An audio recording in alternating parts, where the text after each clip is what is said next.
ginagawa mo dito?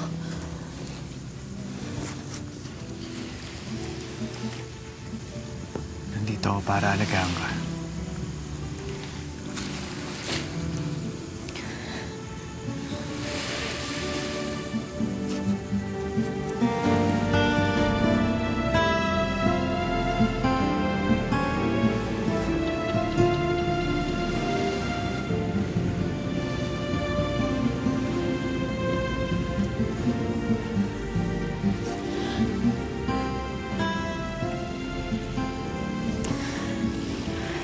Sorry, Isabel.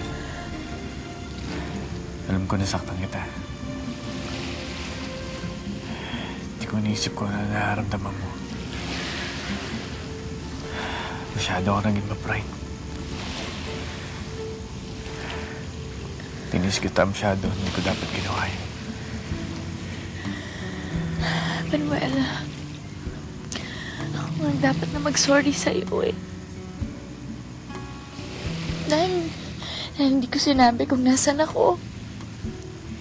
Pinag-alala kita. Tapos naiwala ko pa si Gabriel. Tapos hindi ko pa matutupad yung promise ko sa'yo. Parang hindi na ako magkakaanak eh.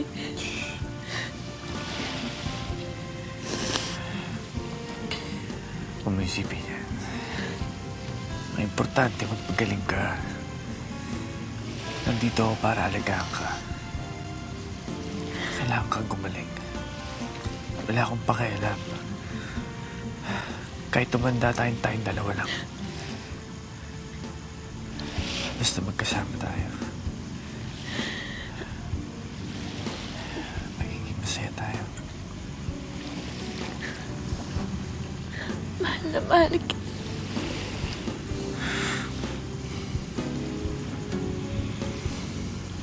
Mahal na mahal din kita.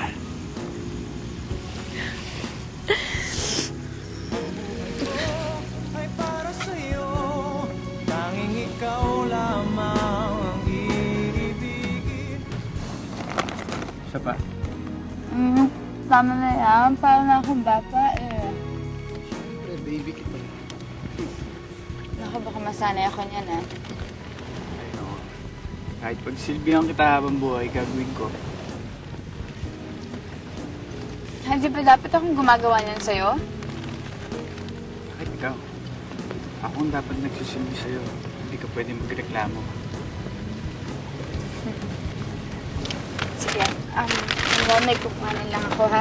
O, saan ka pupunta? Ako na lang. Hindi, okay lang. Ha?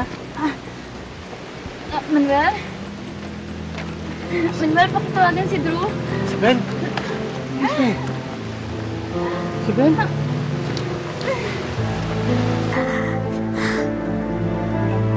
Tita! Ate, gusto mo ng juice? Sige. Ay!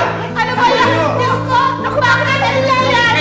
Manuel, ano ba? Bakit ka natin nagsasama kami? Niloko ako na lang!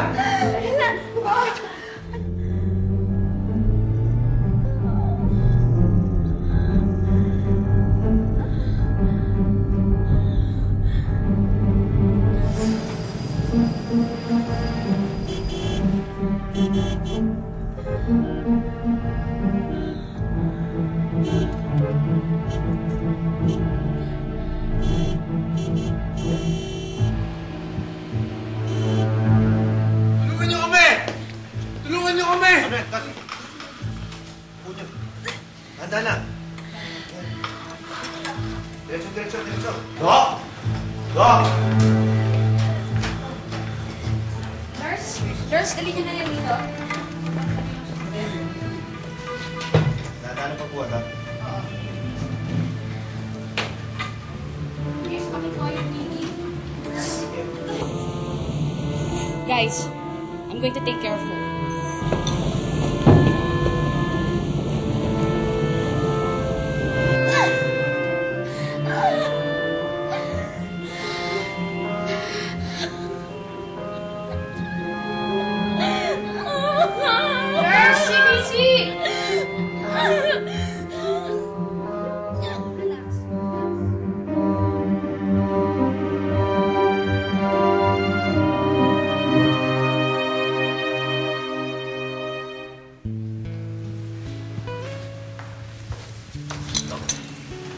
Kamusta si Isabel? Kailangan natin siya talaga operahan. At ikaw lang ang makakapagbigay ng consent.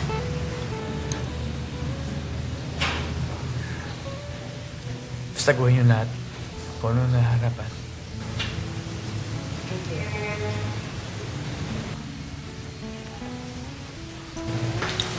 Iyan muna ka, Jamel.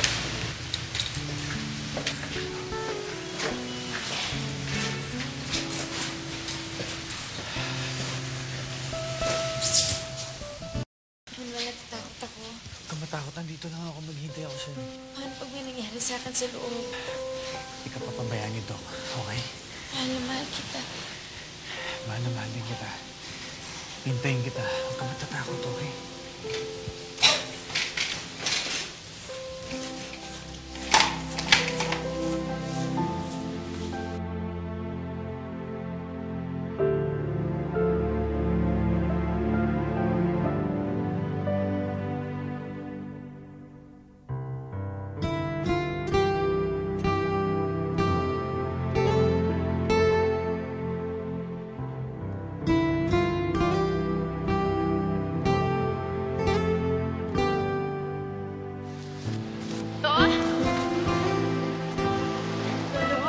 Narito ka po.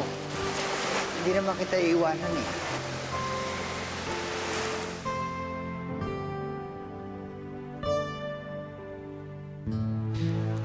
Alam kong wala akong karapatang maling sa inyo. Pero sa pagkakataong ito, ngayon lang ako hihiling. Iligtas niyo po ang asawa ko.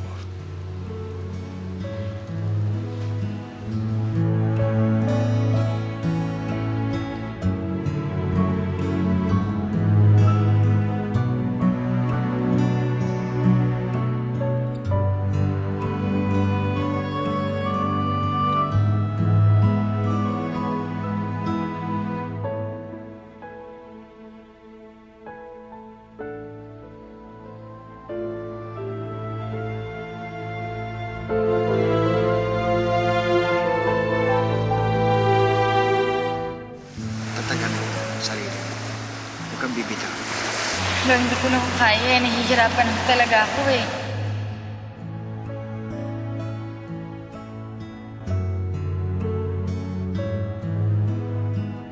Hoy, matitiis mo bang iwanan si Manuel? At ang dalawang mong lola? Hindi ho.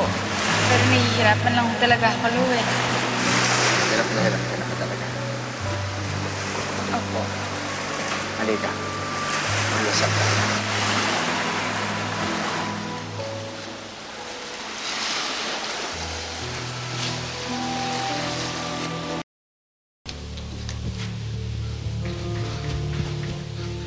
Manuel, ano nangyari kay Isabel? Kamusta na siya? Wala pa rin balita eh.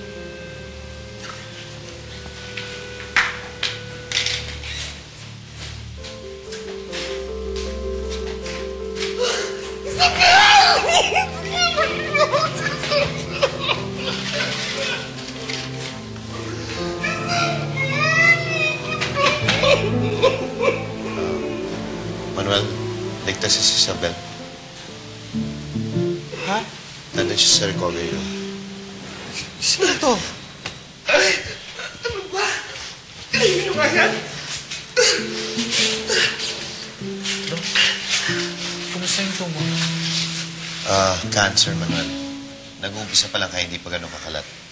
Hopefully, natanggal namin lahat. Maraming salamat. Pero salamat, ha? O, butaan ko muna yung mga matatanda. Babalitaan ko lang.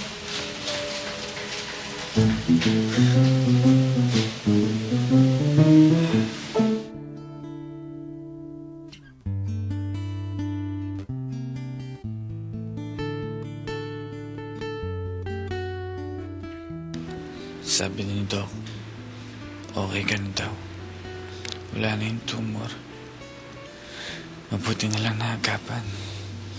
Hindi na kumalat yung cancer.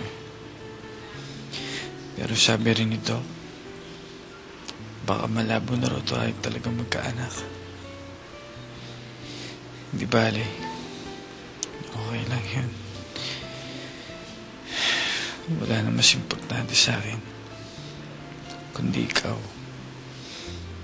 kahit dalawa na lang tayo magkasamang tumanda, hindi mababawasan ang pagmamahal ko sa'yo sa bawat araw na dadaan.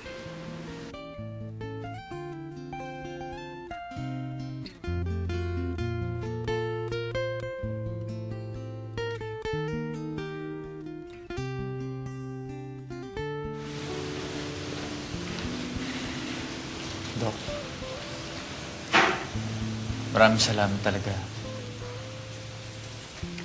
Manuel, hindi rin naman ako papayag na may mangyari masama kay Isabel eh. Kahit pa paano, minahal ko pa rin siya. Minsan nga naisip ko na parang karapat-dapat ba talaga na ako maging asawa ni Isabel? Bakit naman? Dahil sa sobrang kabaitan mo, parang you deserve to be happy. I don't know. Kung inisip ko rin yun, parang hindi rin naman ako magiging masaya kung kami nagkatuluyan. Bakit naman? No, I know for a fact na meron siyang ibang taong mahal.